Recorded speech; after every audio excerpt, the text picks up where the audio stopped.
Alright. Hi everybody, this is Jim. I wonder what this Christmas box is doing right here with a snowman that says joy on the body. And also it says my name on it as well, but it doesn't say from who. Anyways, this is a small little box from my good friend Carolyn.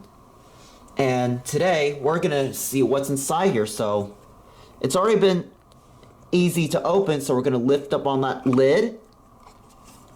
And inside here,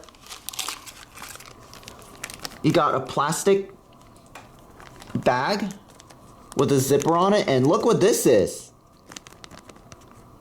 It's an old capacity plate. I'm sorry that you can't get a good view because the light's reflecting away, but what we're gonna do is we will open this up. See? And just pour it out there. Looks like it's stuck. Oh, there we go. See, look at that. This is an old capacity plate from a vintage Otis elevator.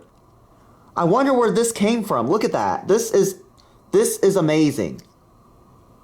It's pretty durable, and it's a magnet too. Wow. It appears to be a magnet. Carolyn, thank you so ever much for this. I really enjoy it. I wonder where this came from. This is an old capacity plate from an old Otis elevator. I mean, it doesn't look exactly like the vintage Otis elevator style, but it looks exactly similar to that point.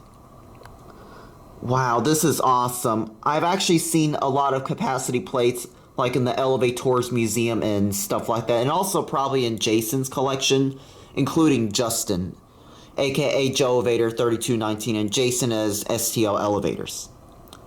So yeah, Carolyn, thank you so ever much for this. I wish all of you guys a very happy new year. Thank you so much for watching, and that is going to be it.